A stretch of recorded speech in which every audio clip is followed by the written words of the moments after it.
Sorry, audience, that you weren't able to hear us. Virtual audience.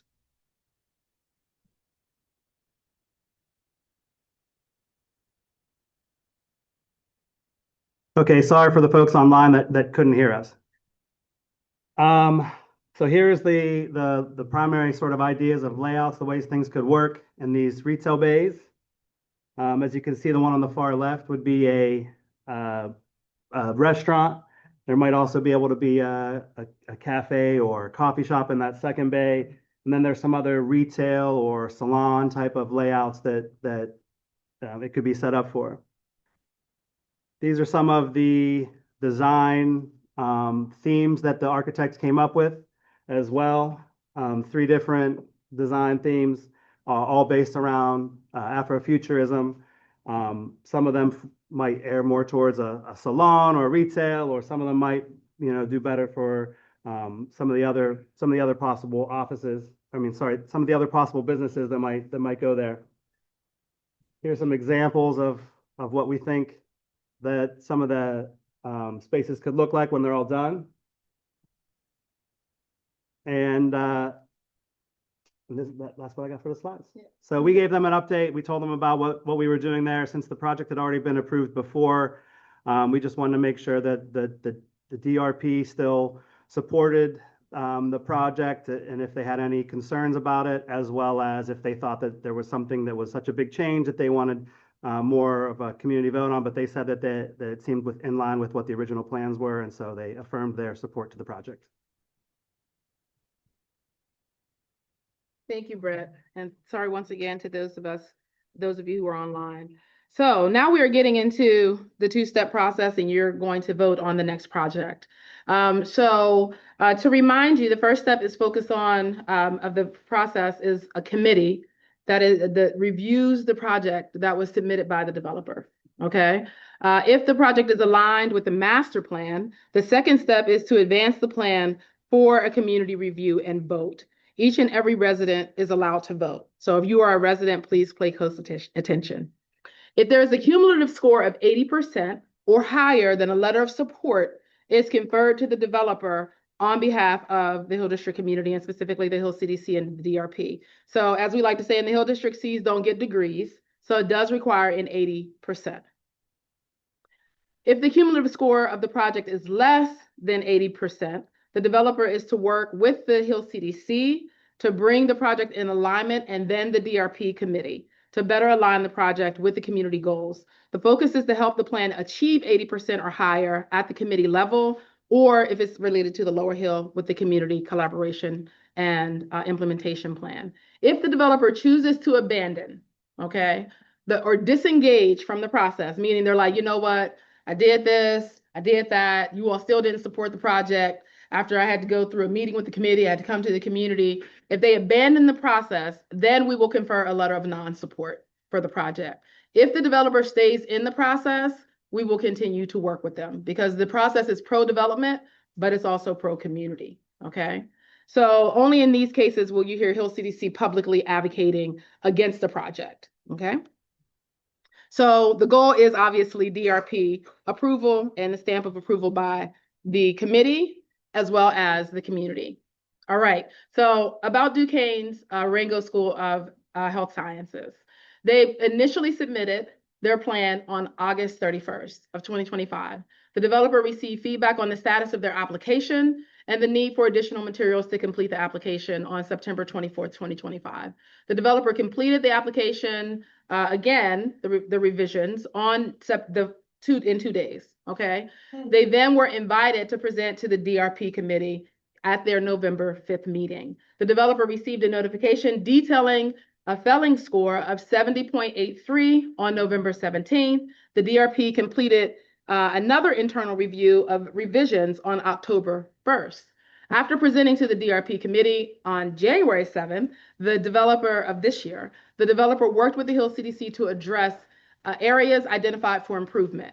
Follow-up efforts included strengthening minority business engagement by engaging with another university specifically, other universities who have done well, and expanding MBE construction partnerships with the Riverside Center for Innovation.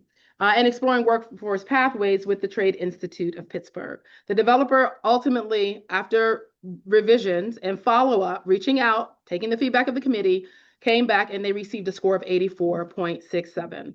And now they are presenting tonight to you, okay? So the developer is also refining plans per our feedback from the development review committee for transportation, parking, local job creation, contracting opportunities, and workforce development connections. And that's some of what they'll talk about. So they're going to present their plan to you, and you will then score the plan immediately following that. Okay? So, okay.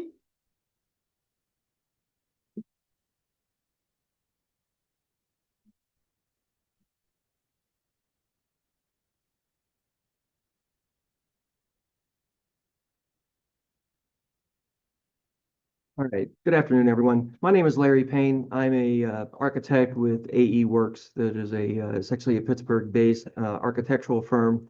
We are teamed with a national architectural company that does projects of this type. That is the SLAM Collaborative. They have offices around the country, and we are currently working with their office that's located in Philadelphia.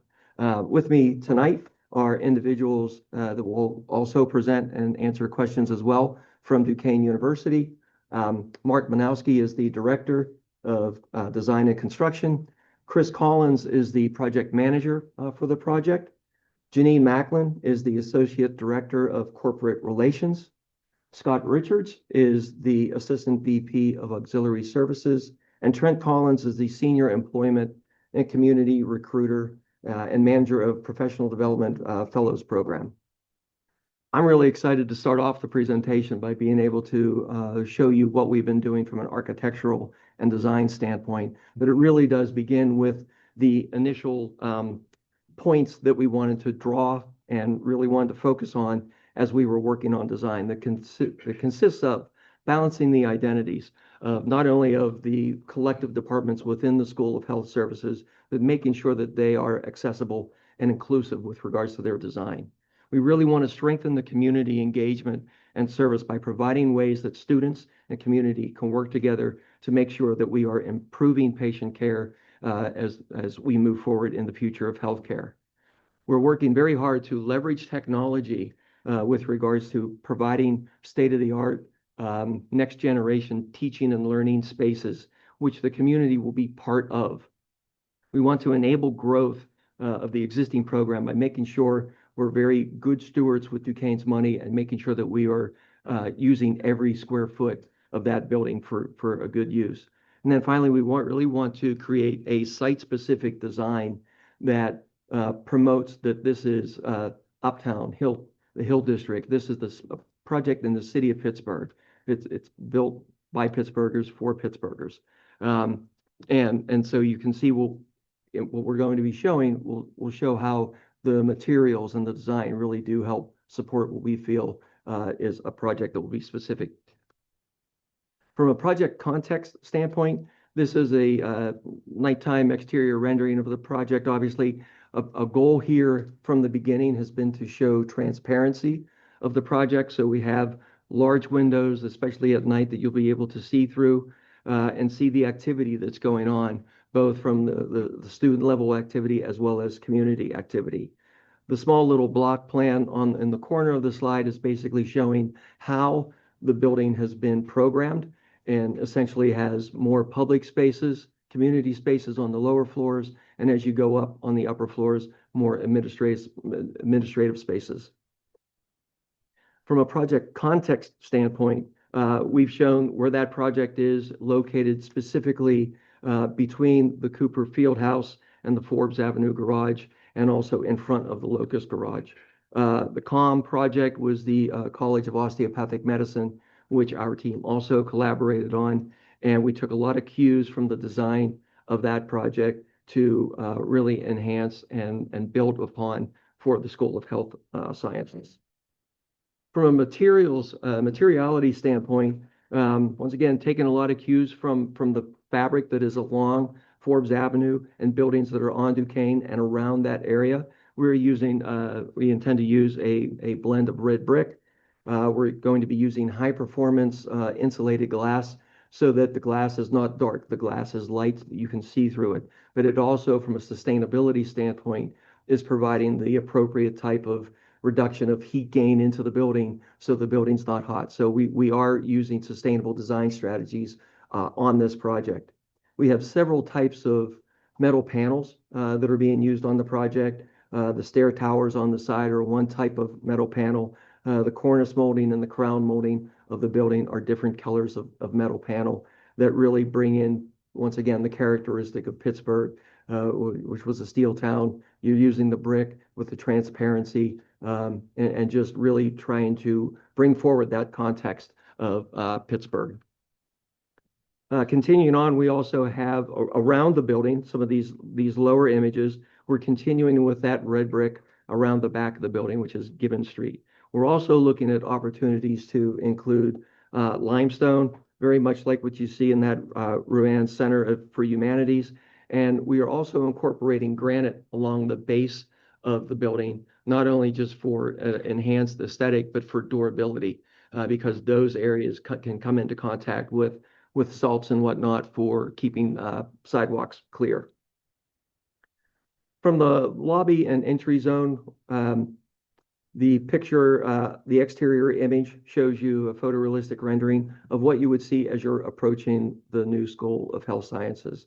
Once you enter the building, and you can see through the section right here, it is a two-story lobby space. The idea is to give visitors and students the idea that, boy, there's more beyond this building than just what I'm walking into right now, and understand that there's a vertical connection for public, students, and general visitors.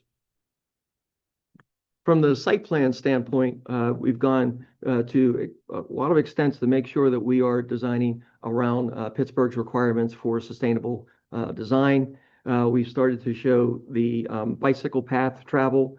I'll get into it a little bit later, but there will be an e-bike kiosk where you can rent bicycles. But you can also see there's a significant amount of landscaping in front of the building that helps break down that mass. And we're also continuing the light posts that are Pittsburgh standard light post design. With regards to the approach to the clinic is very important because that is something that can be accessed by the community. So as you're driving on Forbes Avenue, you're going past the Forbes Avenue garage, you'll see this new building, and the corner right here is the entrance to the new clinic. So these are floor plans of the lower two floors of the clinic, or of the School of Health Sciences. And that blue area is the outpatient speech clinic and research suites. You'll see that there are other spaces like academic science labs, pediatric labs, standardized patient suites, where the public and community will be able to use the space and be involved, whether it's through clinics, workshops, health education seminars, or wellness seminars. The idea is that these floors and this building will be not only heavily used by the university, obviously, but heavily used by the community. From a graphic identity and story standpoint, once again, we wanted to really push forward that this is a building built in Pittsburgh. So we are using cues from the city of Pittsburgh, like what you see in these images with regards to the bridges and the rivers. And we're incorporating those types of design aspects within the actual building, specific to materiality. We're looking at repeating types of patterns and geometry. We're certainly looking to mix natural materials with modern materials. And really, when it comes to wayfinding through the building, we have wonderful opportunities to really express the history of Pittsburgh. These were some of the images that we first shared with Duquesne when we first started designing this project. Why? It's because we're very passionate about the city of Pittsburgh, Duquesne University, Hill District, Uptown. And these were some of the initial images that we started to talk and share with Duquesne when we started to imagine what this building could actually look like. With regards to artists, these are actual artists who have worked in the Hill District. We've identified some There's certainly more, but there are opportunities not only on the building, but inside the building to incorporate art.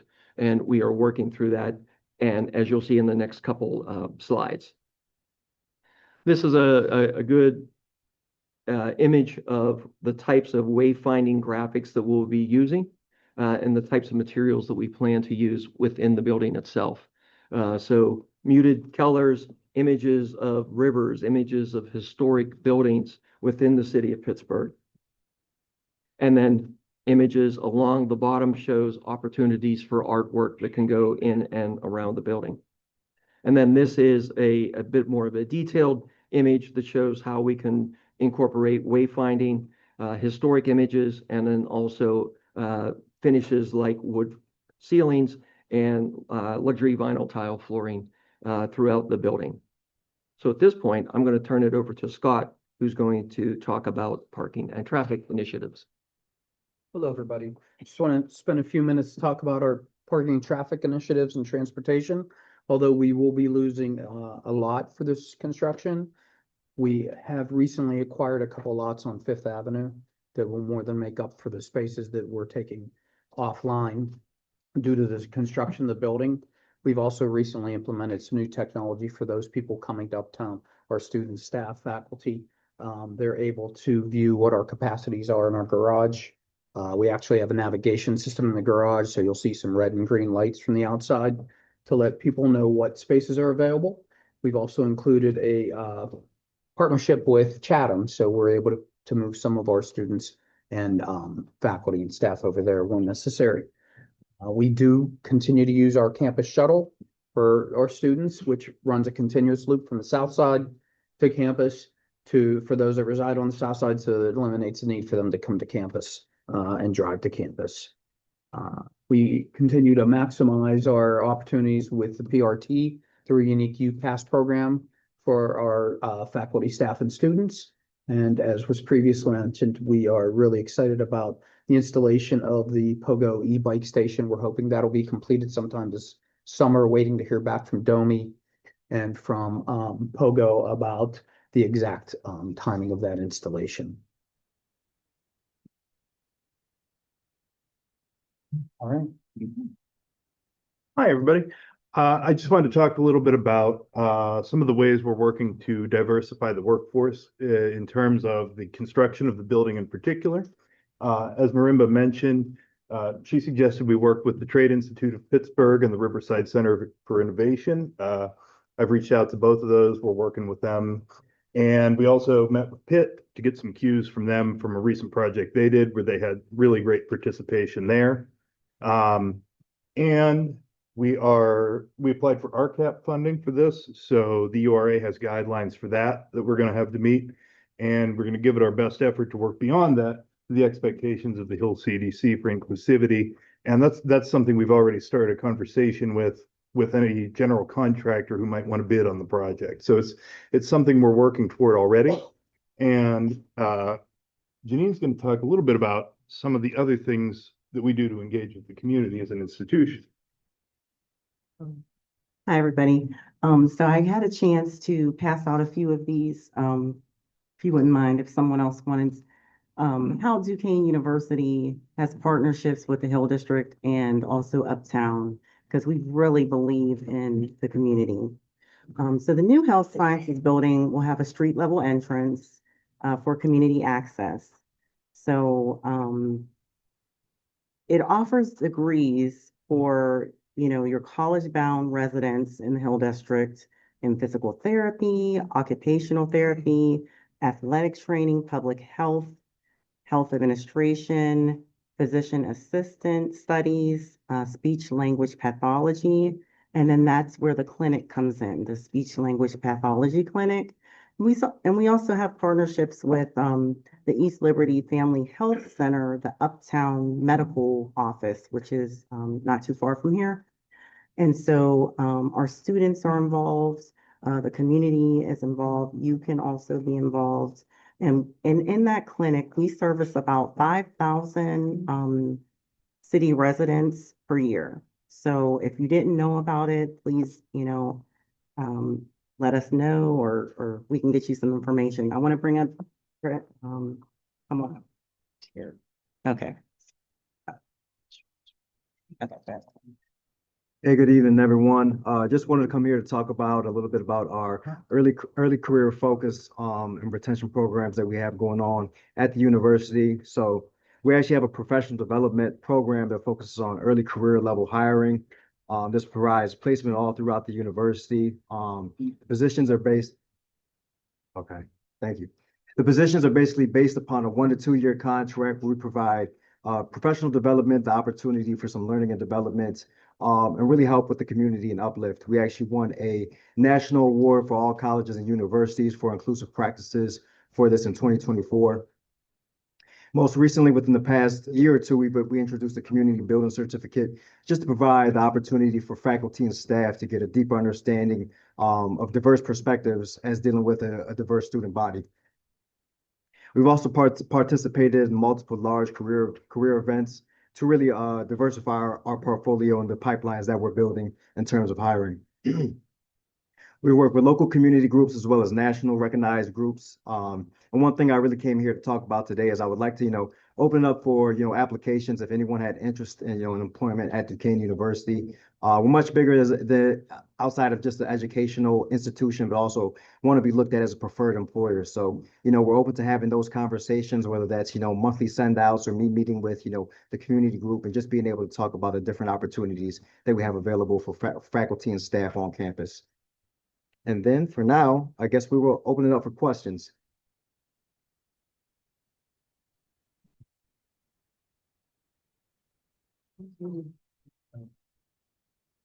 Yes, sir. Is this a union project? Yes, sir. Can you repeat the question? The question was, is this a union project? The answer is yes. It'll be all union employees. Ma'am?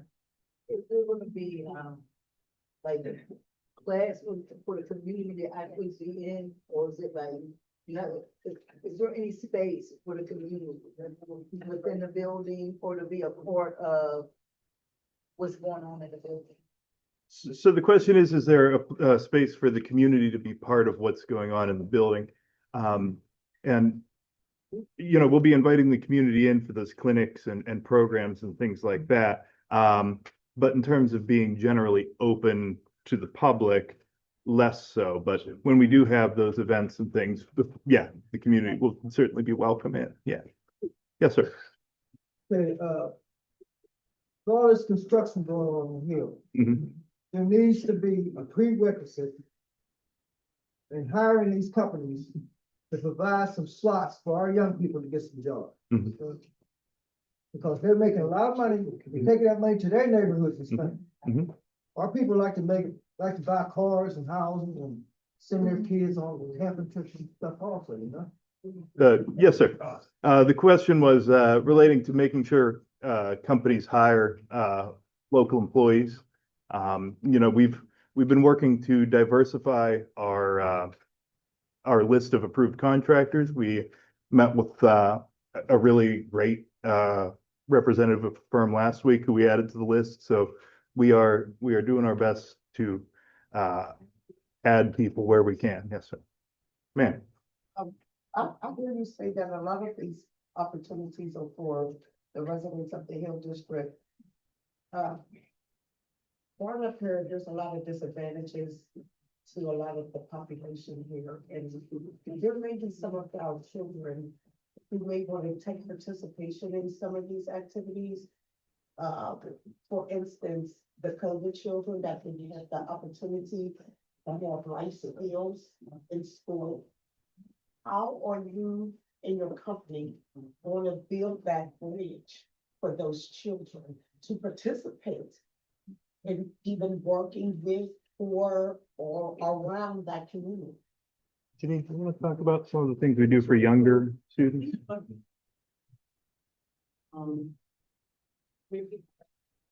So, well, how are we gonna work with the children who are suffering from COVID? Maybe lost. Community loss? Okay, and how are we gonna bridge the gap there? So we do have several summer camps that we provide. And that is on the list that I did, put out on the table. And, we also are just open for any ideas that maybe some of you all might have. And also, the Human Resources Department is working, doing their part as well and trying, yes, No. I just got a lot of questions, but you just keep bringing more. Go ahead. okay, no, go ahead, go ahead. I have a son. He's 21. He has no criminal background. He has no drug charges. He has no babies. But he does have an IEP, and he grew up in Potomac. So a lot of the life skills and opportunities that were afforded to other children, he was homeschooled on a computer. So a lot of things he is not aware of, was not taught, and have the inability to communicate or participate because lack of knowledge, because lack of information, lack of skills. So how can your community business help my 20-year-old male Black child that doesn't have a criminal background? That seems like it's more like a mentoring, no? No, I believe that there should be some communities or some businesses that come into our community to teach our No, children. that we can provide some mentoring. Wording. I think that Okay. children should be afforded the opportunity to learn how to live in a community that is growing around them. Most of these activities in schools and businesses were not offered to our high school children so that they have the opportunity to even grow in that capacity. So what I'm asking is, what can I do to make sure that my son has an opportunity to grow with your business in his community? Okay, we'll have to, I'll come sorry. back. That was heavy. So, I mean, that needs some thought, okay? And I don't want to just throw out an answer to kind of pacify you, but Appreciate that needs some thought. Okay. Let us take that back Okay, and maybe I'll give you my number. I'll take it. Thank you. You wanna know? Anyone else? Yes, yes. So, excuse me, by the way, everyone, please, if you are a resident, please make sure you have a scorecard. If you are not a resident and you got your scorecard, please return it. Make sure that if you have comments, that they go on your scorecard, because those things go into the letter that we send on behalf of the community back to the presenter, okay? Yes. Sorry, Khalifa. I'm not sure. Good evening, community. My name is Salita, and at this time, I'm an artist in the community and a business owner. But I'm going to go back to bring you forward, Sankofa.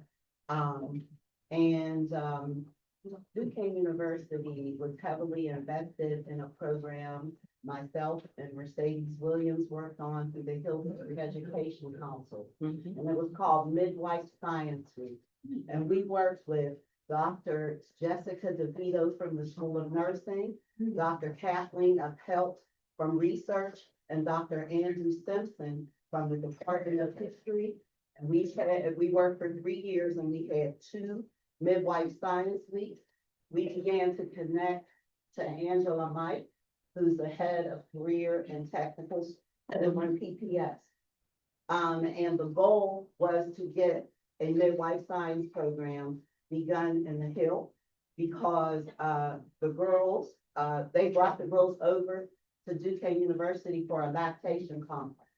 Some of the girls from Alliance didn't even know Duquesne University existed, but it was amazing. But it really worked out well, and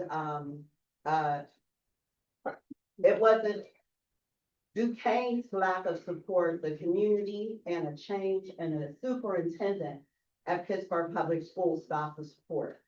So we're here to challenge you to reach back and fetch it and bring it forward and go pick up that work.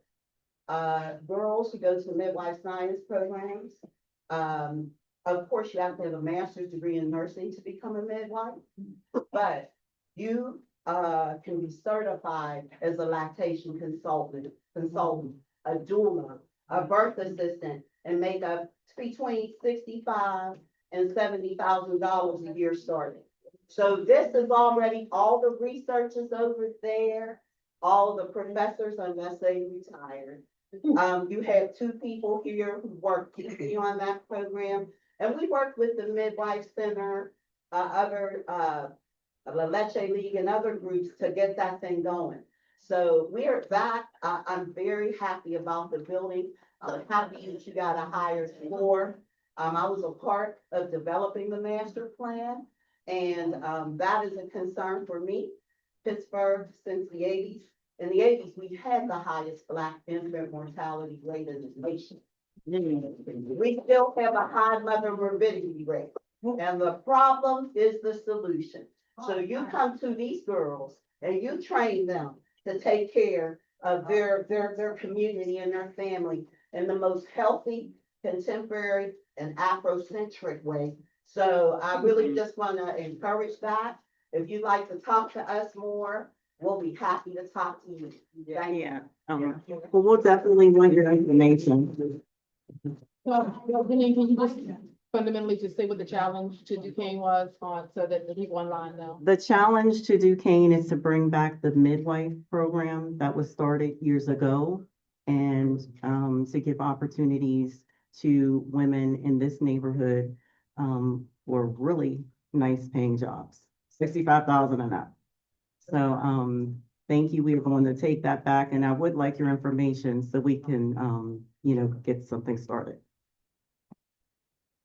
Okay, we are out of time on this particular presentation and questions. So if you have a question or a concern, I do invite you to see Duquesne or to respond based on the contact information that was provided.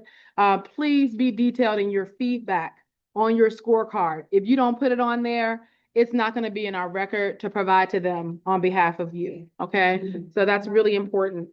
In the interest of, thank you, Duquesne. Thank you. We appreciate you attending and we appreciate you participating in the DRP, because everybody does it. Some people don't even care to come and present so that you have an opportunity to vote. So we also are appreciative of that full engagement.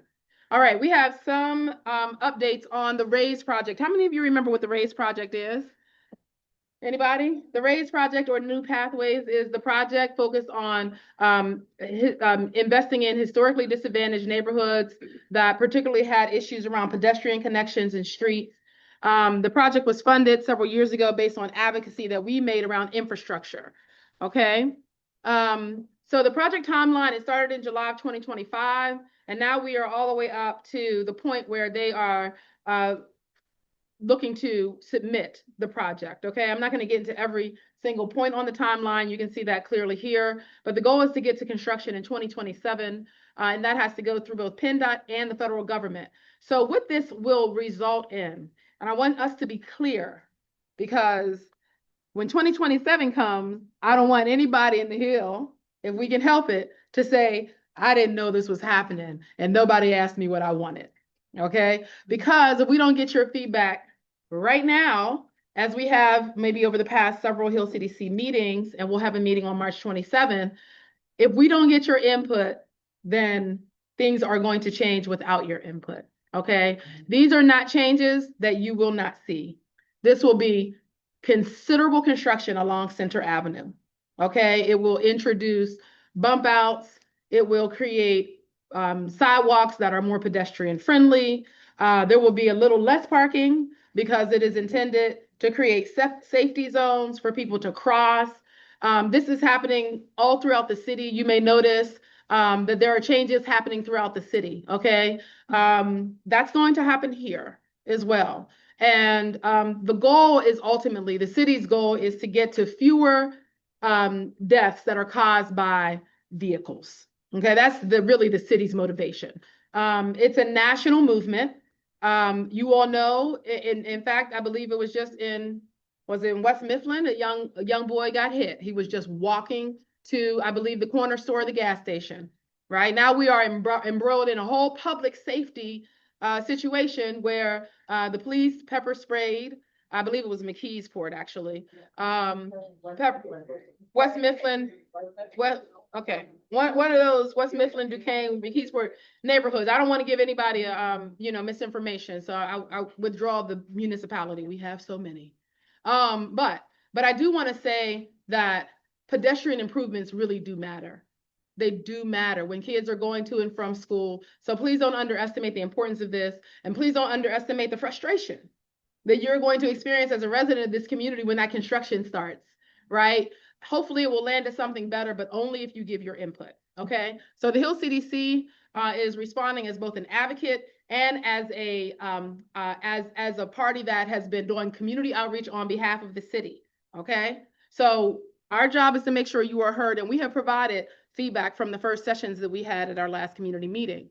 This will only impact the public right of way, okay? The public right of way are areas where the public has to walk, okay? They have to walk, whether it is in front of someone's store or not. It is considered a public right of way because the public cannot get somewhere else without crossing your street or your sidewalk. So it includes streets, sidewalks, curb ramps, city steps, bus stops, bus shelters, city steps and improvements, 2 city steps, speed bumps, curb bump outs, other traffic calming measures, street lighting upgrades, crosswalk enhancements, street resurfacing and reconstruction, okay?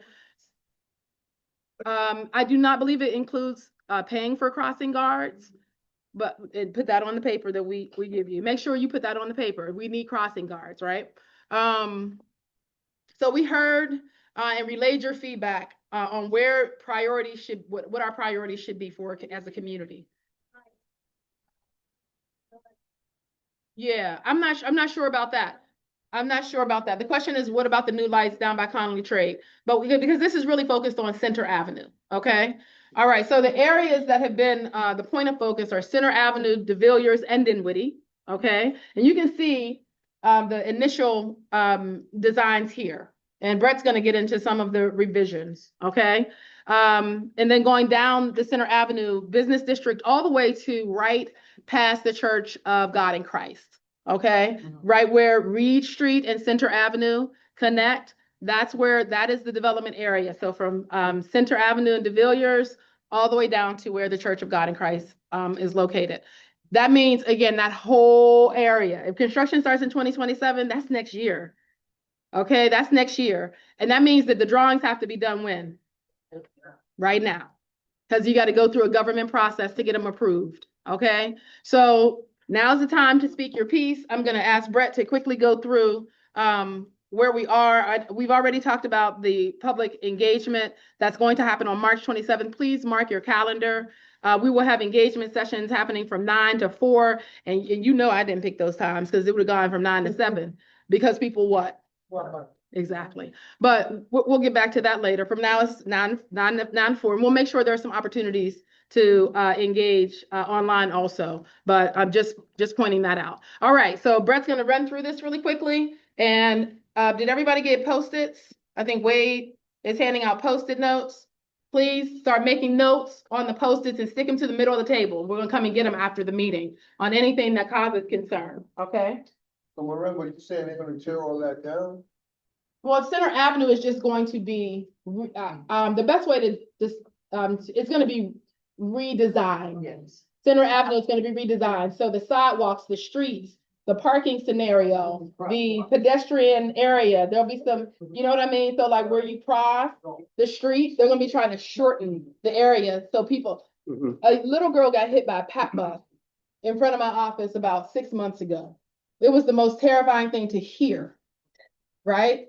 And part of that is because you have to step into the street to get on the bus. And sometimes you have to cross the street for longer than you should be in the street, right? So there are a lot of different things that are causing pedestrian injury when it comes to these improvements. So I'm going to let Brett go.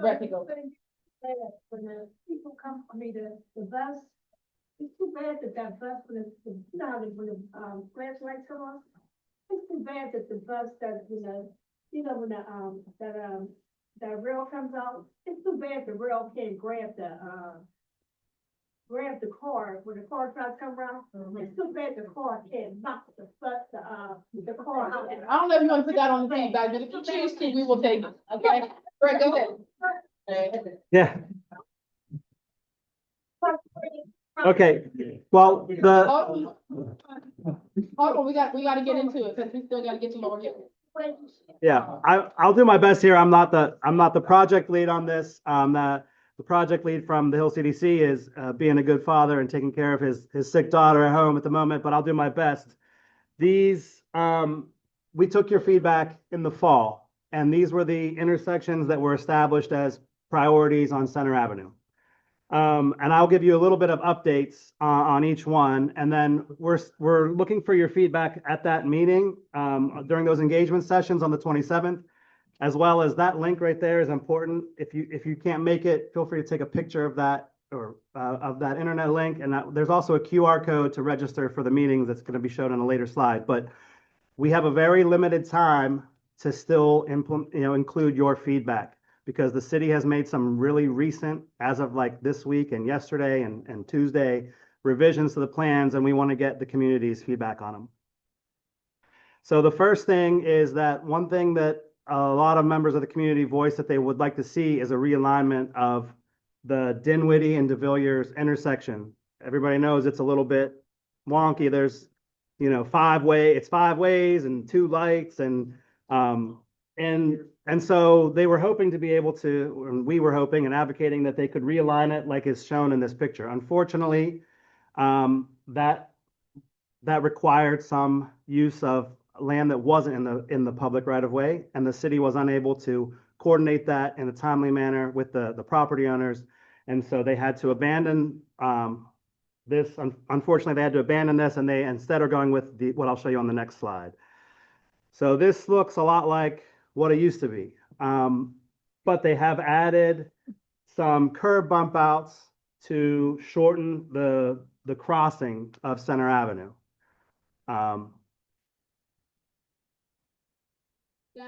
Write down your feedback on that so that we can relay it, please, to the city as soon as possible. We can't give it to the city, which means that it will be moved on, okay? Yeah. So, they've added a bit of a plaza here,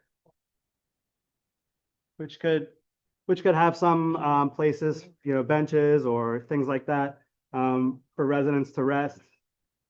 But we would be really interested to hear your feedback on whether you like it or whether you see challenges in it. Okay. Up here is the New Granada. Here's Zone 2. Over here is the Dollar General. So this is Family Dollar. I'm sorry, Family Dollar. This is DeVilliers, and this is Dinwiddie. So, right, and this is Center Avenue, right? So these are trees. Okay. It's also been at times challenging to get the up-to-date plans to be able to share with you. So we're working with what we got. This is what we were able to get, was some of the plans that had some of the landscaping ideas on it. It's the latest updates. It has also ideas of where trees might go. But what you'll notice is really different is the blue lines outline the edge of the sidewalk. So there's a lot wider sidewalk and a lot less Center Avenue in this plan.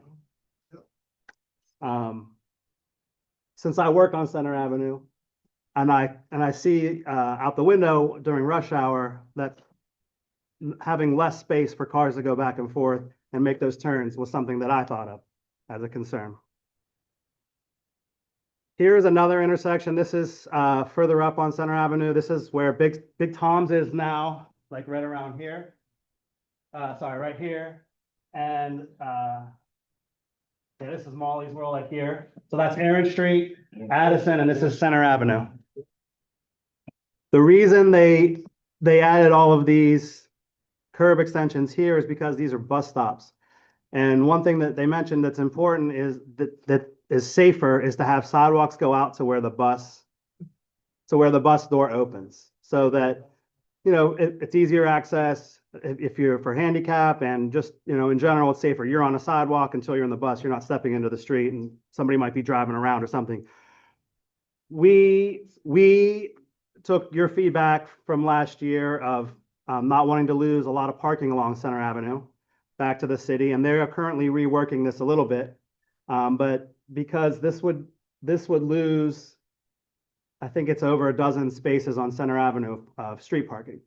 So we took that back and we let them know that we think that those areas should be shorter. Maybe the front of the bus can pull up to the curb, but the rest can still have cars on it or something like that. But if you have feedback one way or the other on this as well, that's something that you could share on. The next one is the Center Kirkpatrick Mahon intersection. Mahon, Kirkpatrick, and then Center this way. Here's Sylvia's, there's a library on the other corner. Yeah, there's a lot more sidewalks. So originally they considered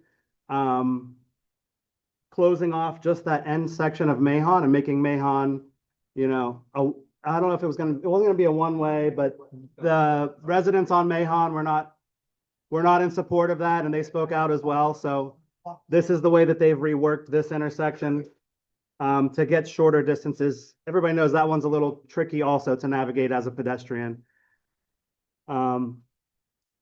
This is across from the Sunoco, and it's the Chauncey Steps. So we know they didn't have a good plan that I could show you that made sense, but they are exploring different ideas of what to do in that corner, whether it's landscaped or they try to make some sort of parking. Well, yeah, I'm talking about this area right here in the right of way, where right now it's paved in front of those houses.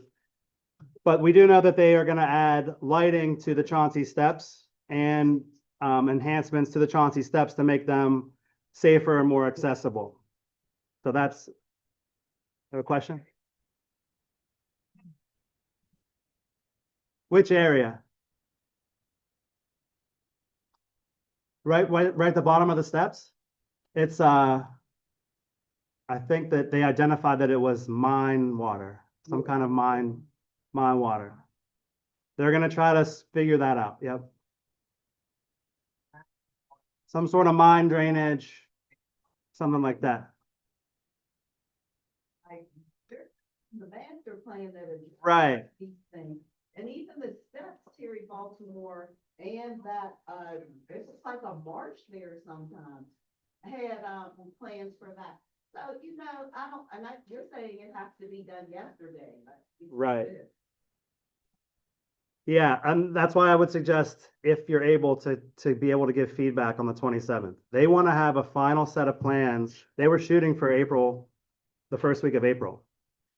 Their deadline is May 1st. So this is, and unless there's an extension of some kind, this is one of the last chances to really tell them what you want to see and what you don't want to see. And hopefully they will take that into consideration. So yeah, this is just a little bit of why this is important, but like I was saying, here's a QR code if you want to register for the sessions. They will be at these different locations from 9 to 11 at the New Granada Apartments, from 12 to 2:30 at the Carnegie Library on the Hill, and from 3 to 5. Has the location been established? No. Not yet, but you can register with this QR code for that. I also distributed some Post-it notes so that if there's feedback you have, we can take those with us that day as well, and be the voice as well. Probably going down to Dearborn, my plans is across the yard. There's a big pothole right there. You could do that. I would call 311. Yeah. Yeah, that's the city. Mm-hmm. Yeah. So is there any other questions or feedback before we move to the next? Sure.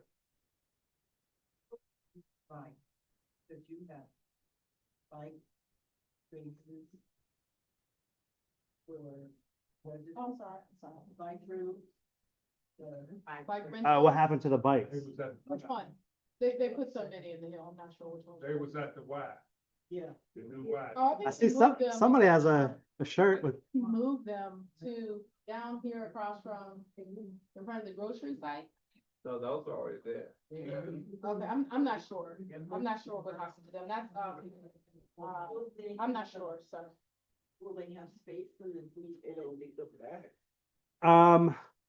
Well, there'll be there's gonna be a lot more sidewalks, so it could be that there's more space if that's something that the community says that they are interested in. And for online, the question was about, bikes, like the bike rental. Suggestion, we need better lighting. Oh, that's one big one that I wanted to bring up. The question for the online audience that the resident here brought up is there lighting involved in this plan? And lighting is an eligible item to be in there, but so far the plans we've seen don't have very much lighting, like street lamps. You know, there's street lamps in front of New Granada Square Apartments on New Granada Square, but not on a lot of other blocks. If that's something that you would like to see, please make a note of that. Please mention that because this is our last chance on that. Cameras. Somebody said cameras. They would like to see cameras on the street. No and somebody else said they don't want to see cameras. Yeah. Put it in your feedback.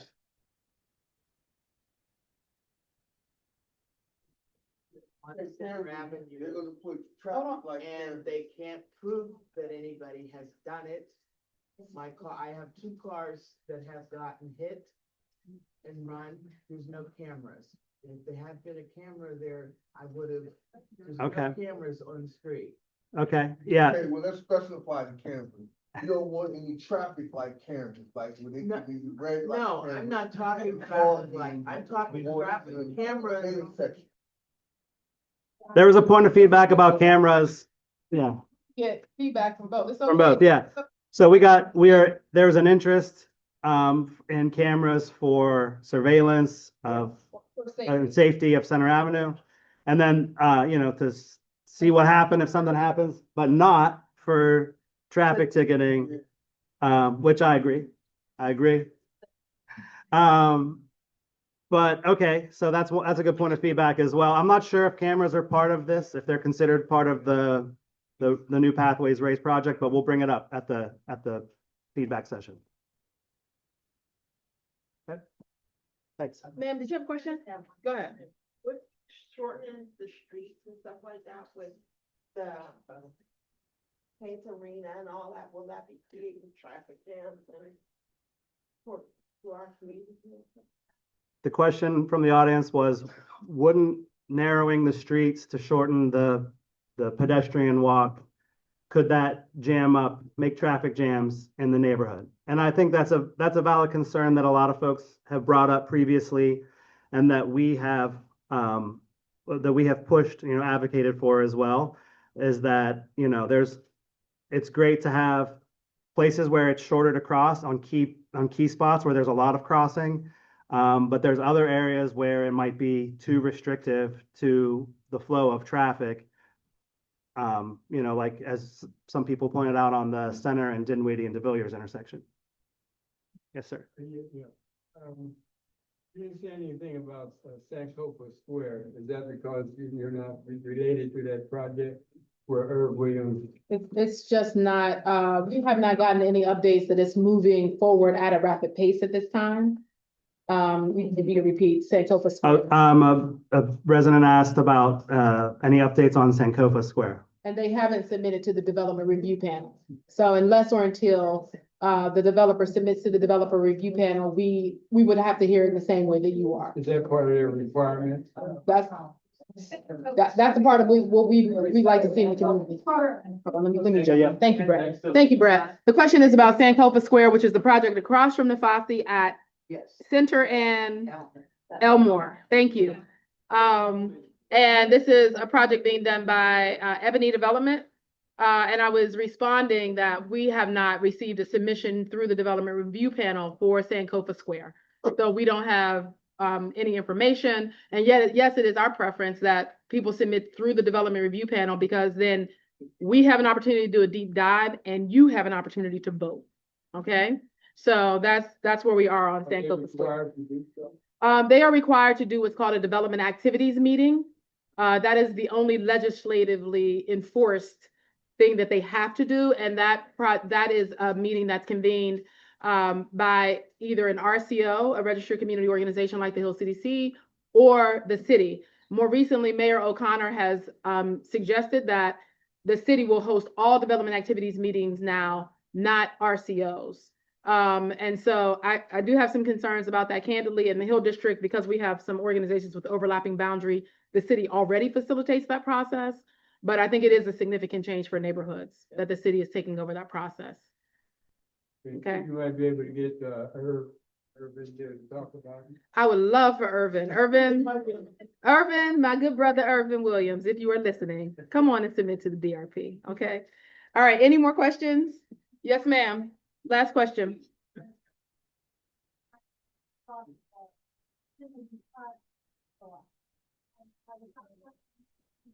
Information about making sure our children are safe with these new sidewalks and whatnot, because the school board is looking to do a lot of transition.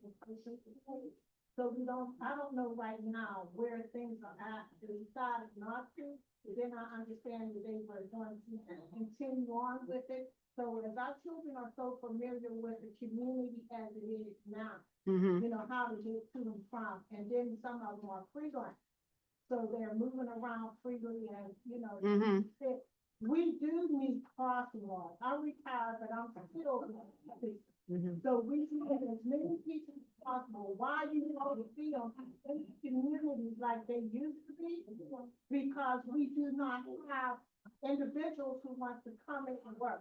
It is a seasonal job and it is a weather taxing job. So you will have to love children, clean record, and love the seasons that we are in. We were like the mailmen out there every day. So if you know anyone who needs a job, who would like to work part-time, contact the city. There have been ongoing to get up in the time. And we were recruiting like this, and we're still going forward and recruiting. It's important that we look at all the communities for the safety and the health or well-being of our children. Now, when you say contact the city, you mean the city of Pittsburgh? By 311 or? You can go down to the Human Resources Department? You can go on. The crossing guard office. Normally you will go through the employment process of the city of Pittsburgh. Okay, all right.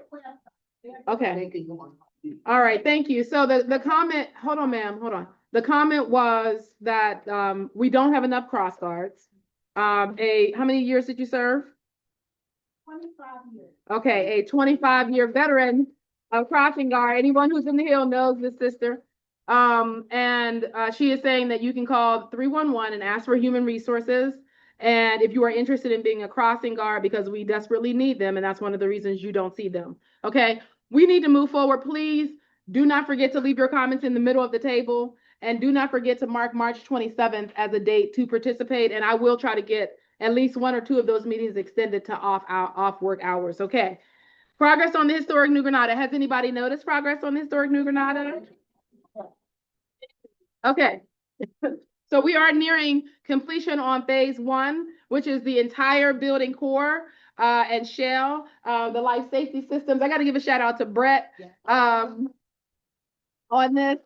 If you want to join me, you're welcome to. Brett has been grinding, trying to, get us to occupancy. And this is a huge project for a small organization. I mean, it is a huge project for a small organization. It has taken a whole lot of energy, folks, to get us where we are. So I just want to be sure that I do recognize Brett's contribution on that as well. So you probably noticed the marquee and the facade. And the University of Pittsburgh Community Engagement Center is going to shortly be moving from this building. They've already moved their stuff. If you see boxes out and about, that's why, to the 3rd floor of the historic New Granada. Okay.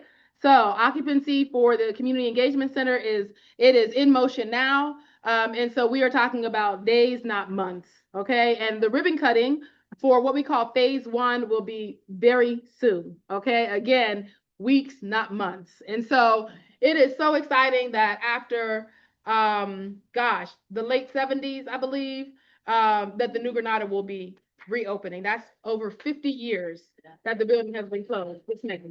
Those people are required. Uh-huh. Will it have a theater? Okay, so the question is, will it have a theater? So the historic New Granada in this phase will be the completion of the exterior, the stabilization of the exterior, the clean out of the first floor and the second floor, and the occupancy with the University of Pittsburgh's Community Engagement Center on the third floor, which will include, and I'm going to answer a question, which will include a jazz studio and performance space, a digital inclusion center and classroom space, the Center for African American Poetry and Poetics, as well as a robotics center and additional community space. Okay, so that's what will be in this phase. The next phase, which I need your help in raising additional capital for, is for a second floor multi-purpose event space that will be able to host up to 900 people. Okay, the first floor will be for a black box theater, which is a community space where community productions can be produced or community events can be held. There is no movie theater. Well, it's a performance theater. It's not a movie theater. No, it's not a movie theater.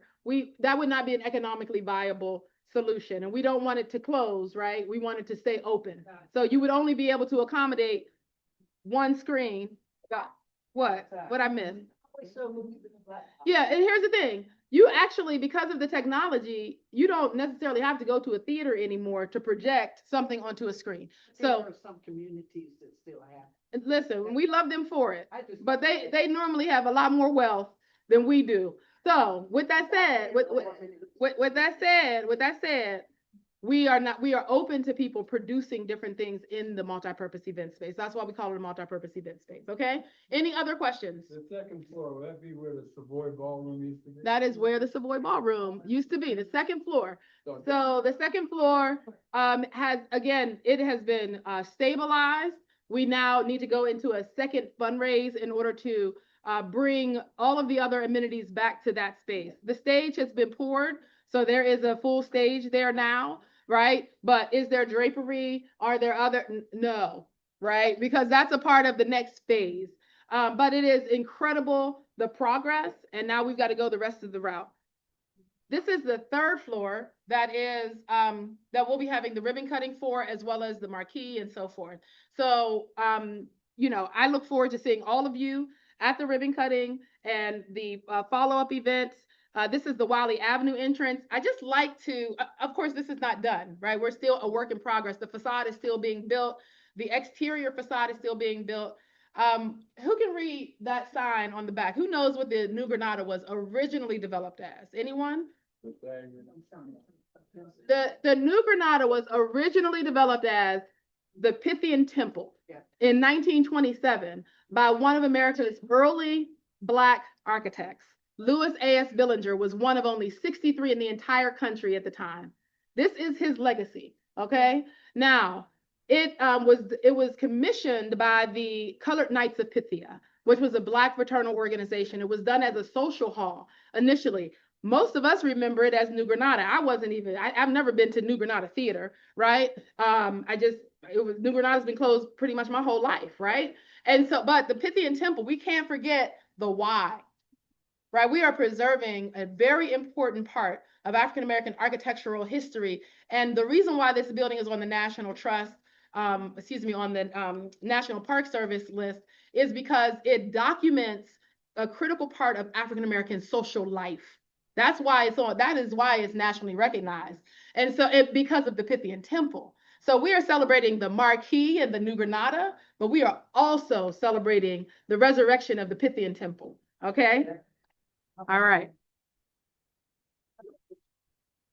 Another question. Any community space in there There's a ton of community space. for rental? It's going to be operated just like this space has been. So the question is, will it be available for community space for rental, just as you have been able to come into this space through the University of Pittsburgh Community Engagement Center? They will continue to have space there for the community to access. Youth programs, STEAM programs, all of that. This function, it will function just probably better because there are more spaces. Okay. Parking area? There is not additional parking. But you know, that's kind of where we are right now. So, as you can see, we're going to actually be reducing parking in the area based on the RAISE project, right? But fortunately, we are able to continue with the project. We Being built across the street. what the question is, what is happening across the street from New Granada? The credit union purchased the site where the Ilya Legba Center, also known as the House of Crossroads, okay, used to stand. They, when they demolished that building, the intent was to make it parking, temporarily parking, because our master plan, I got to be straight up because we are accountable to one another, right? Our master plan calls for built environment on Center Avenue with parking tucked behind buildings, not for us to have level vacant lots along Center Avenue. That is not a part of the master plan. So the credit union, I believe, understands that, and they're committed to some temporary parking. But right now, they're leasing it to a utility company to use for a construction site. Okay. All right. Last question, Judge Petit. There are plans to resurrect the Crawford Grill down the street, which is the question for the online audience. And but I do not know. The last I heard, they got like a $50,000 grant from the state to invest in the building. I do not know where things stand on that project as of today, but I can find out. Okay. The Crawford Grill, last I checked, is owned by Franco Harris and several other business people. And I believe there's a nonprofit partner in them through Pittsburgh Gateways, who is the organization that led the resurrection of the Energy Innovation Center, also known as Connolly. Okay. All right. Good. Yeah. All righty. If you want to help us raise some money or give $1 or $2, it is always really helpful when I go and ask for $1 million to say that our community gave 1,000. Okay, that is always helpful because it indicates that we are determined as a community. So please log in here and give some updates. Last but certainly not least, you know, we got a lot of upper Lower Hill stuff happening, and I'm going to make this quick. So you all know that the Hill CDC filed a lawsuit back in 2015 against the Pittsburgh Penguins, who refused to recognize our community benefits agreement.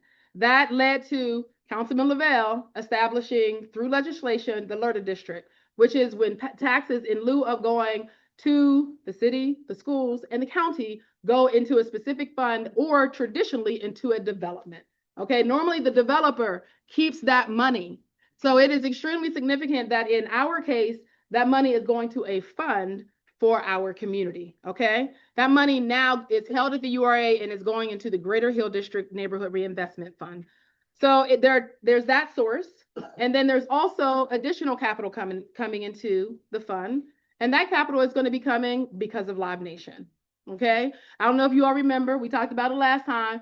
Live Nation committed $2 per ticket to the Greater Hill District Reinvestment Fund. So when they start, their commitment is to do a surcharge for every ticket sold, for $2 of every ticket sold to go into the LERTA fund, okay? Or I shouldn't say the LERTA fund, into the Greater Hill District Reinvestment Fund, okay? So kudos to Live Nation for that, because some folks tried to get them not to submit, but you know, we're trying to get over our hurt feelings here. So that's one thing. Live Nation also committed to supporting, well, let me get through this and then we'll come back to Live Nation. So what came of the LERTA fund that we call in the community the LERTA fund, which, by the way, there's another LERTA fund, and I'm not going to get into that tonight, but it's for the URA to put into infrastructure on the Lower Hill, not for the Middle and Upper Hill. Our portion is called the Greater Hill District Reinvestment Fund. So we had a pilot program, $30,000 was committed by the committee that governs the fund, and several projects received capital for that. And I'll tell you about those projects. The fund is still receiving applications through April 30th for children, youth, and education initiatives and workforce initiatives. Okay. So if you are interested and you have a legitimate program that you need some support for, now is the time, because after April 30th, those programs, that application will close. Okay.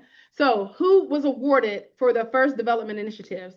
The African Queens building next to the library, okay, being led by Reverend Walls. Reverend Walls, $250,000. Congratulations, Reverend Walls. Big Tom's Barbershop, now broken down into a smaller phase. For those of you who don't know, and I want to say this because a lot of people don't know what happened with that one, okay?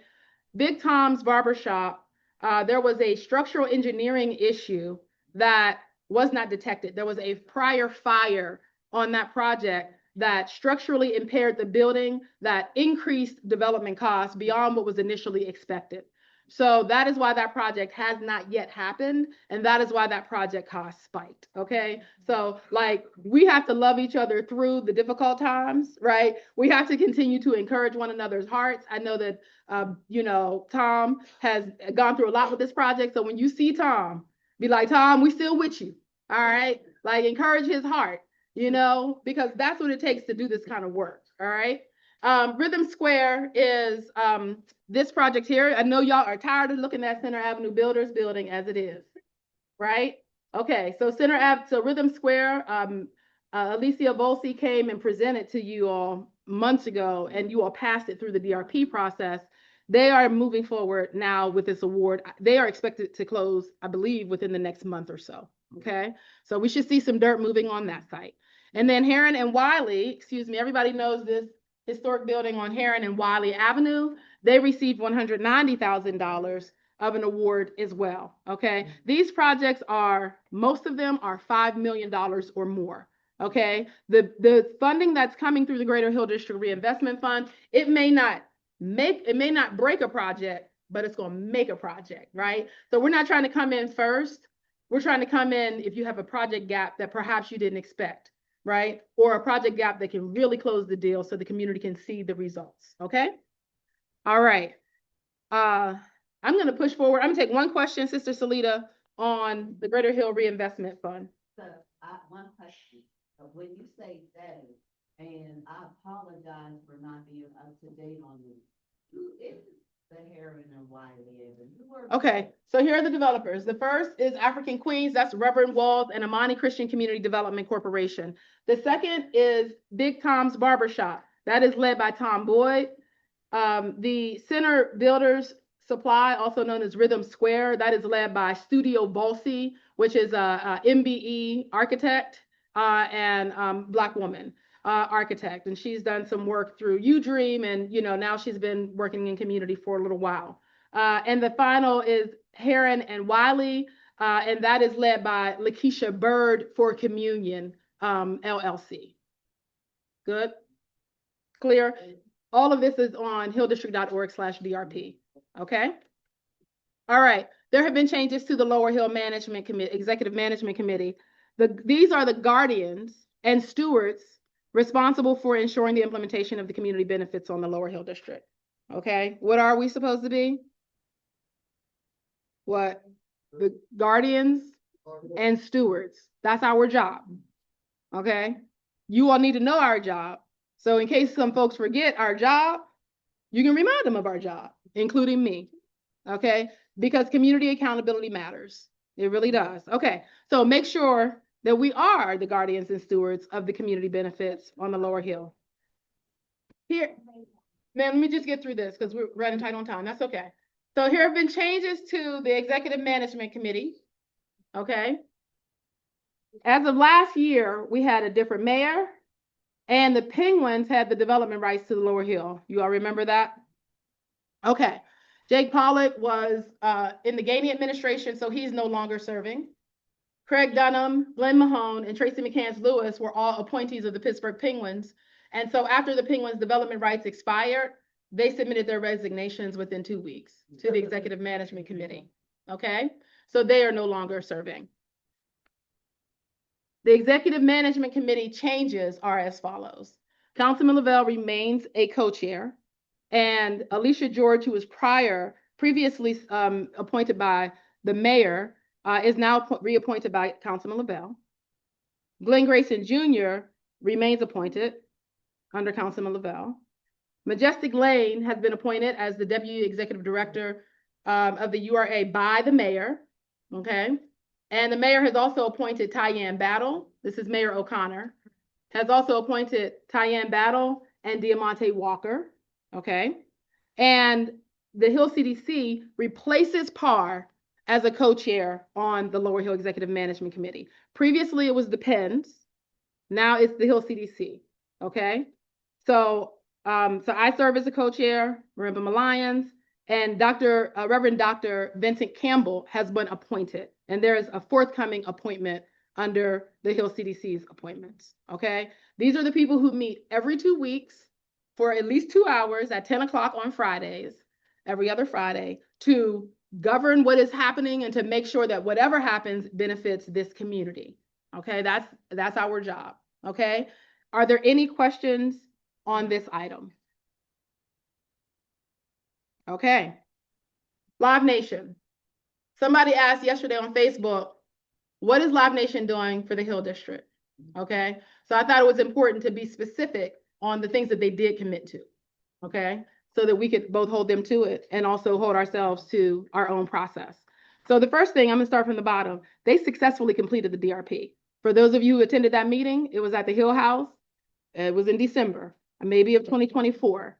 Okay, so they, like some others who did not complete the development review panel, gave you an opportunity to vote and you scored it at or above 80%. So that's the first thing. They also, in that building will be a Black business space that is owned by the URA, but it is in that building, okay? I'm going from the bottom up.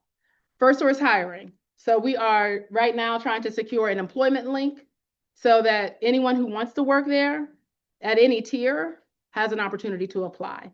These are very good part-time, temporary opportunities, okay? So. Right now, they're hiring a box office manager and then they're working that way. Okay, so. We have the link to that job if you know somebody who might be able to do that job. Yep. So if you know somebody who is a box office manager, you can apply Live Nation now, but this is a venue for how many, who knows how many people are gonna be? 4,000. 4,000. This is a huge venue, okay? So that means that in order to have 4,000 people in the space, what do you need? You need security, you need ticketing people, you need people who can serve drinks, you need people who are going to clean, you need ushers, you need a lot of different staff for a venue of that size. So be sure to be ready to get the applications in. Live Nation entered into an agreement as they promised, even though we were abandoned by some of our elected officials in the final hour. I have to say that because it was very stressful for the Hill CDC. They didn't have to because they were actually permitted to close on their project without being held accountable to New Granada, and they still entered the agreement after they closed their project. So I have to recognize that because, you know, I would be giving them the blues if they had not. So, so they are going to do at least 25 shows minimum per year at New Granada when New Granada multi-event space opens, okay? And last but not least, I mentioned that they entered an agreement to do a $2 ticket surcharge. So the tickets won't be $2 off of $25 if a ticket is $25, which ticket is $25 anymore. It'll be, if they were charging $25, they will charge $27, okay? All right. I think it was pretty good. I mean, that 4,000 people can be there, right? So if it's 4,000 people and it's $2, that could be possibly up to 8,000 a night, right? If there's a show, right? That's not bad. That's not bad. So, so anyway, that's the best that I can give you in terms of projections right now. But those are the commitments that Live Nation made. All right. So the latest Penguins ownership. So you all know that the Pens are almost like right at the tipping point of being sold, right? Okay, so it was first owned by Ron Burkle and Mario Lemieux.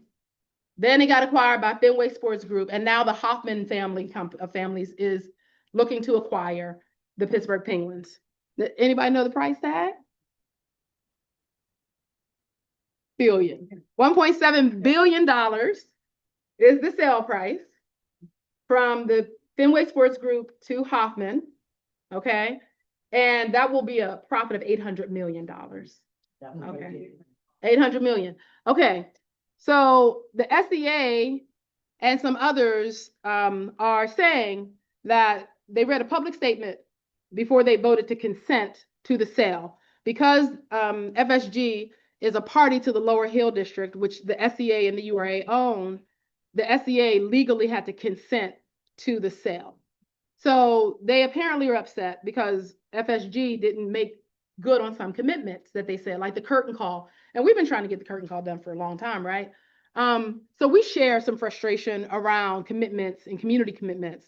However, there's some nuance to that. That responsibility doesn't solely rest with FSG. Okay, that responsibility, the Penns have owned the development rights for the Lower Hill for almost 20 years. FSG has been the rights owner for the past 5. And admittedly, in the past 5, we probably had more progress than we've had in the past 15 before that, right? But I'm not getting into, you know, those kinds of wars, right? I'll let the big corporations deal with one another. But what I will do is say that it is not FSG's responsibility, nor was it the Penguins, the Mario Lemieux or Ron Burkle's responsibility necessarily to protect our interests. Although it would have been nice if they had felt that way. Whose job is it to protect our interests? Us and our elected officials. Our elected officials and our public agencies. Okay? So I have to add some color to this because I know that folks are like, oh, how dare they? Well, they did because they kept getting year after year after year approvals from the URA and the SEA to do whatever it is that they wanted to do. And now in the final hour, we want to pretend like they have not been extracting wealth and value over the past 18 years. So while I think that FSG still should do something in the Hill, I feel strongly about that. And I think that Mario Lemieux and Ron Burkle should do something in the Hill as well. I think that I think the Hoffman Group, right, should become, if they have $1.7 billion, right, to acquire the hockey team, we need to have a really good neighbor in them, right? But I do want to say we need to be paying attention to the nuance of these kinds of deals because it's easy to blame a private company for getting a private profit when really the public should have been protected a little more fiercely. So I'm going to leave that there, but you all know we've been standing on business on this for a long time, and to try to blame the final owner, you know, for that is, I think, is not a full story. Okay. So I'm not going to go through what happened. You all know what happened because you can see the Lower Hill. And but I can tell you what's planned now. The Urban Redevelopment Authority is planning, it has put out a draft RFP, request for proposals, to accept housing development plans for the Lower Hill District on the yellow parcels. This doesn't fully represent this corner of Block A. They are working with TREC and the Housing Authority to carve that out to do a phase of choice, okay? But the rest of it is going to be put to RFP, okay? So now is the chance for people to respond to the RFP, to give feedback on the RFP. That's the first thing. This is a comment period. We were able to get the URA to agree to a comment period, which they have. So please use that comment period for feedback. And the next thing is submissions for RFP for housing developers, okay? The TREC and Housing Authority, there have been some discussions maybe with Bethel, but I believe that's an exploration at this point. I do not know that anything has been agreed to, but as you all know, Bethel's development rights expired on Block C when the Penguins development rights expired, okay? So they had an agreement with the Penns, but when the Penns let their development rights expire, Bethel lost their development rights as well, okay? Alrighty, last but certainly not least, the executive management committee is supposed to be in partnership with the selection of developers. This is something the community needs to hold our local officials and government agencies accountable to. It can't be them selecting in isolation the developers for our community. That's how we ended up where we are now. Okay. And so the executive management committee is supposed to be in partnership. We may need you all to help them to help us hold them accountable on that, but I think that we're good. I mean, they're demonstrating that they are willing to partner, and that's a good thing. Okay, so just to zoom in, the SEA owns everything blue, and the URA owns everything yellow. The SEA is not moving forward on RFPing their site until they hire a real estate consultant for some feedback. Okay, so that means that it could go really well that they're doing it separately, or there may be a little bit of challenge. We'll see. We don't know yet, but that is what's happening. Crawford Street is above the yellow. Okay. The question is, where's Crawford Street? Bethel, I believe, is in conversations. I can't say this as a matter of fact. but there are signals that they are in discussions with Trek and the Housing Authority on the Bedford Choice area. And so I'm gonna leave that there because that's obviously a business agreement, but those are the signals we're getting, okay? Okay, with that, I'm gonna close us out with hot topics in the city. Are there any questions on the Lower Hill? Who are the elected officials that you want people to kind of? The elected official for the elected officials for the Lower Hill are, I'll stop. Like the people you want these people to like reach out to in regards So- to the concern. Right, so the question is, who are the elected officials and who we want people to reach out to? I believe all elected officials are responsible for their territory. So Councilman Lavelle, who's probably the closest and most familiar with all of the moving parts because he serves on the committees, is our city council person. Our county council person is DeWitt Walton, okay? And the county, who appoints the SEA board? Anybody know? The blue. The people who govern the blue, they are appointed by the mayor and the county executive. So half of them come from the county executive and half of them come from the mayor. Okay, the yellow are all appointed by the mayor, their board. Okay, so these are important things because it helps us to understand how we engage and how we discuss topics. Final hot topics, if there are no questions on the Lower Hill. There are zoning changes that Mayor O'Connor is proposing, and he is proposing as a part of that the city begin to sponsor the development activity meetings for neighborhoods. This can go two ways, right? It can be really great, and community organizations can participate in these city sponsors meetings, or the agendas can be truncated and managed in a way that don't allow for fulsome community input. Okay.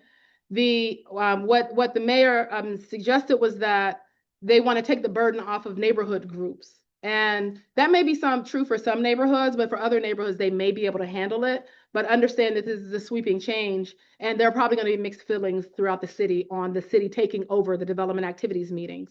Okay.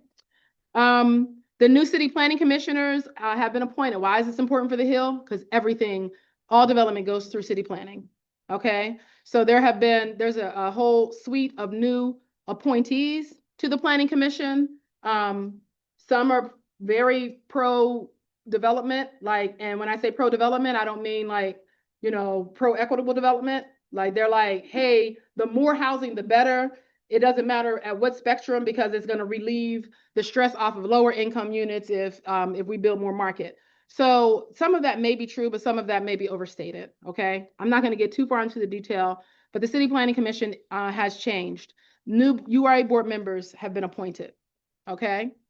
New departmental leadership across the city has been appointed. I can't say every department, but a significant number of leaders and staff have changed. And then our goal remains to adopt and implement the Greater Hill District Master Plan. It doesn't matter who is sitting in those seats. At the end of the day, that's our goal, is to adopt our master plan and to make sure it is implemented, okay? And we're gonna work in good faith to make sure that happens irrespective of the elected leadership because our job is to stay on the job for the Hill District, okay? Our next community meeting will be this summer because we do them once a quarter. And we would love for you to be a volunteer with the Hill CDC. You can come to hilldistrict.org/connect to do that. And you can stay connected with us right here on social media, on all of our platforms, by following us at these links. Okay. Okay, Sherman, I'm gonna take 3 questions because I want people to get out of here. I'm gonna try to be really disciplined about that. Thank you, online audience, for staying here. You're welcome to hang around. Sherman, and then Brother Reggie. So my question is, so when we first started out with the, Joyce neighborhood, we started out with a certain amount of subsidy, right? Subsidies were supposed to be for the low income families and stuff like that, right? Yes. Then it went to affordable housing, right? So as we move into the affordable housing situation, it's still a question of who is that affordable for? Mhm. Because we're losing subsidies, so the more people get from Summers down to Reading Roberts, which is another phase, right? Not as many people are going, so we're losing subsidies. So I wanna know what's happening to these subsidies. Mhm. So we have. Okay, I got you. Hold on, I got you, I got you. All right, so I'm gonna take the question, I'm gonna take Brother Reggie's question, then I'm gonna repeat the questions back. Okay, can we just be mindful can we be mindful that we have a couple people still asking questions? Brother Reggie, People want to move it on Francis, but where do they go? on Francis, okay. All right, so both questions that we've received are about the redevelopment, the Choice redevelopment project, okay? So the first question was, what is happening? Are we losing subsidies? It seems like not as many people are moving from the old sites up on Bedford to the newer sites. And does that mean we are losing subsidies for those families? I don't have the statistics on all of that, Sherman, so I can't answer it from a fact-based standpoint. What I can say is that the commitment, and insofar as I understand, anyone who is not considerably delinquent on their rent is given an opportunity to move. If you are considerably delinquent on your rent, that is where you may have a problem. That is my understanding. Okay? All right. Yeah, but so now, no, it went real quick, so that person that doesn't have the standings to move, they still have a subsidy. So if they don't get that permission to move or whatever, what happens to the subsidy? I cannot answer that. But I will ask the housing authority to come to the next meeting. The question is, are we losing subsidy if a family doesn't move? And I'm saying, yeah, I will invite the housing authority to the next meeting to respond to that question. Okay? All right. And Brother Reggie's question is, how can someone move to the new development on Francis? And they need to contact Trek Development, TREK Development Group, and submit an interest form or an application to Trek Development, who's also the developer and the property manager. Where's Trek? Trek is based in downtown Pittsburgh, but they are the developer for the Reed.